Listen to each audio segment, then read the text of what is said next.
Alright, I'm out here in the woods today. I'm going to be exploring nature, but not with Braylee, because as you can see it was raining earlier, and there was also some thunder, so I didn't want to bring her with me in case she got scared of the thunder. So it's just me out here exploring nature by myself. I hope you enjoy the video. So the main trail was flooded, so I took the high road and spent my time turning over logs. So let's see what's under this log.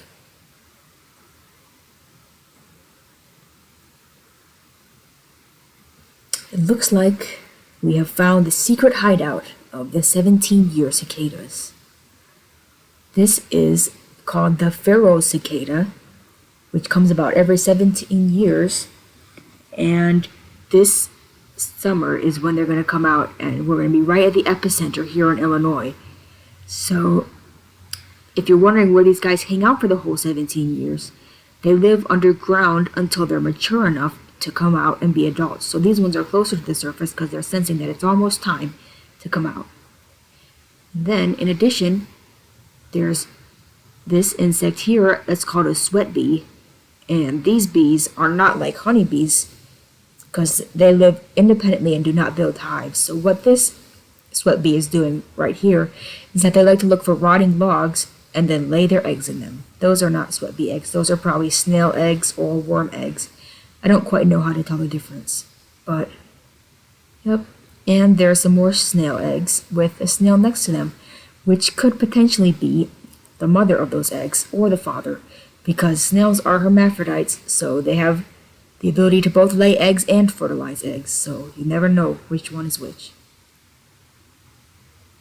So this is spring, all about new life, and you can see some new worms that just hatched out there. I believe those are worms. And everything is just starting to hatch or lay eggs, or emerge into adults in the case of the cicada. And as always, oh, and you see these millipedes here, and some typical roly-polies.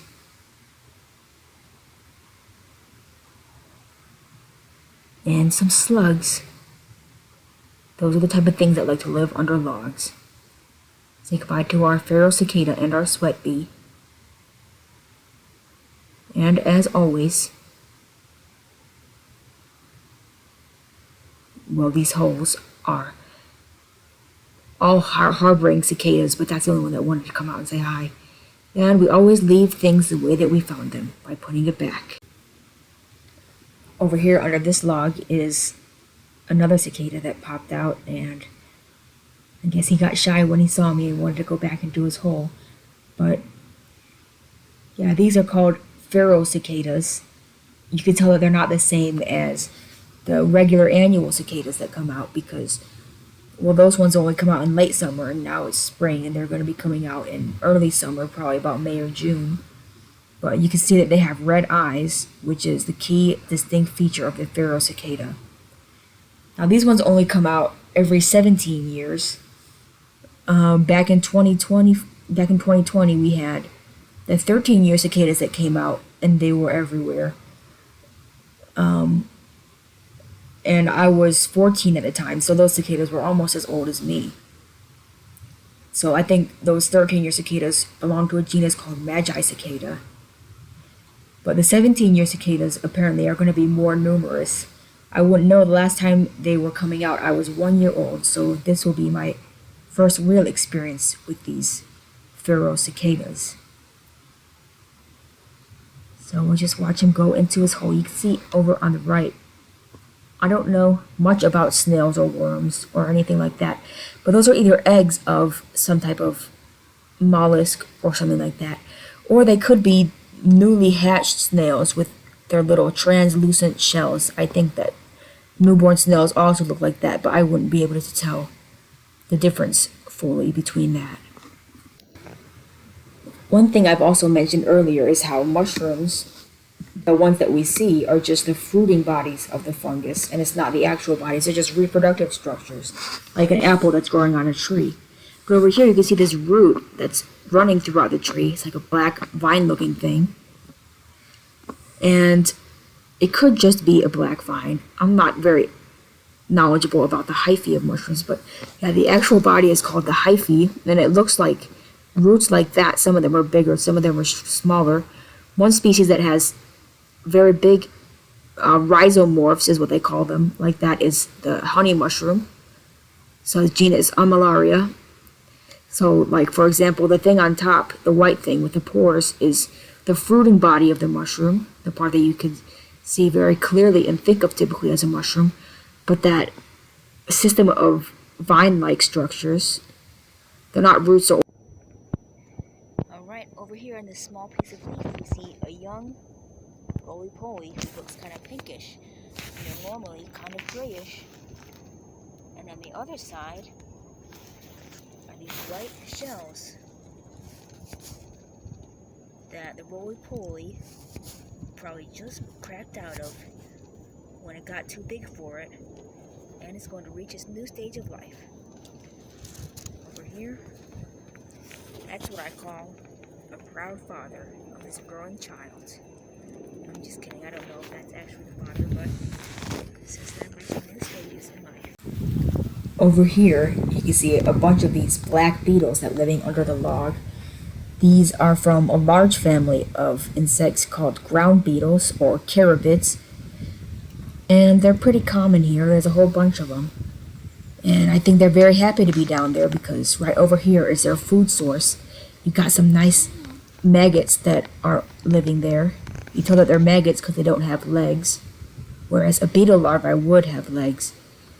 I don't know exactly what kind of fly they belong to. But yeah, that's what these ground beetles feed on, is these small, soft invertebrates that live under the ground. So the ground beetles are very happy because they got a nice food source, but the maggots, it was probably a poor placement for their mother to lay their eggs right next to where all these ground beetles are living. But that's just the circle of life. And I didn't see any larval form of these ground beetles this time. So it looks like it's just adults that will be feeding on these maggots. Alright, so underneath this lovely log that's covered in turkey tail, I think it's a good opportunity to show something that might confuse a lot of people, which is the difference between a centipede and a millipede. So centi and milli are Latin roots. Milli means 1,000 and centi means 100. Now centipedes and millipedes don't actually have that amount of legs, but it is true that millipedes have more legs than centipedes, because as you can see, this millipede, you can see slightly that its legs come in pairs. Millipedes have 2 legs per segment on their body. Let me see if I can move it a little bit to demonstrate what I'm talking about. If we could get to see the underside of it. Okay, that didn't work.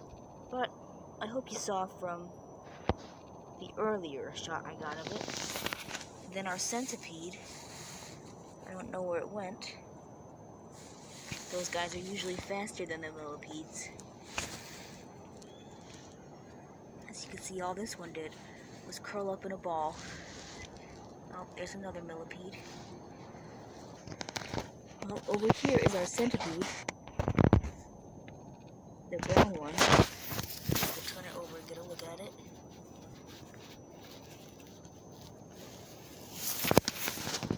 You can see that the legs are much more spread out. There's only one set of legs per segment on his body. I don't know what he's doing here.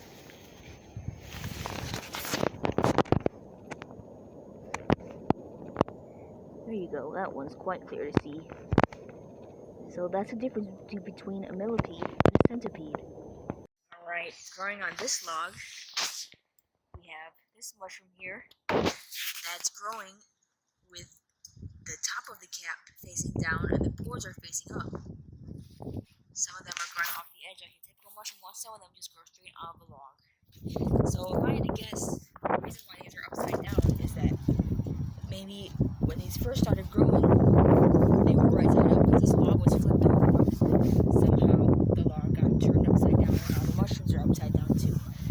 But anyways, you can see it has these large pores that are white. And they look kind of spongy or like a beehive.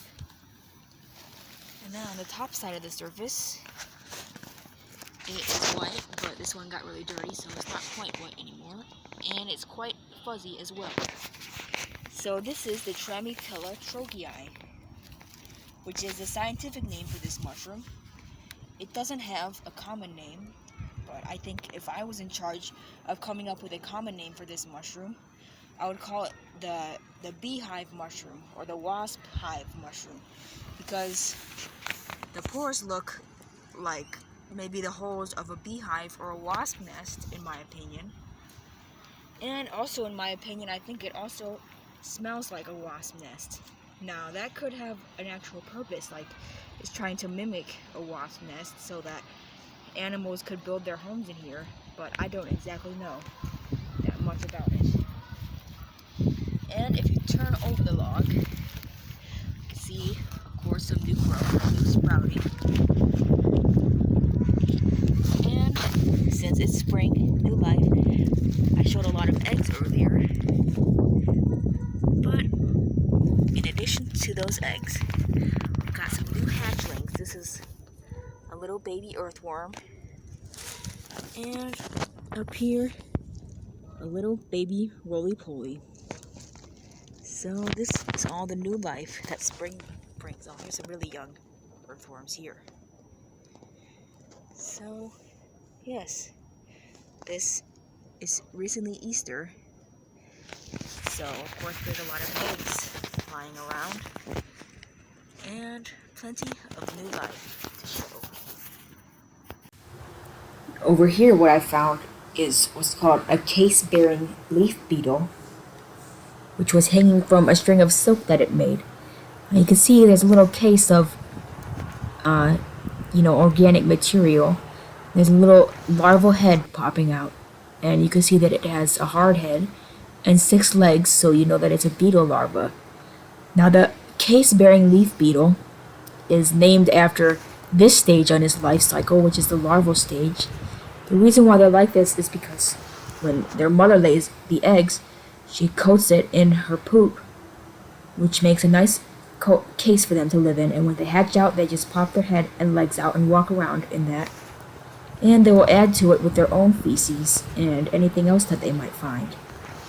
Then when they're ready to pupate, they seal off the end where their head pops out with their feces some more, and they just develop into adults and hatch out, and they will no longer have that case. So this is the case-bearing leaf beetle. And that's all for today. The case-bearing leaf beetle will see you off for the day, and he hopes that you enjoyed this video.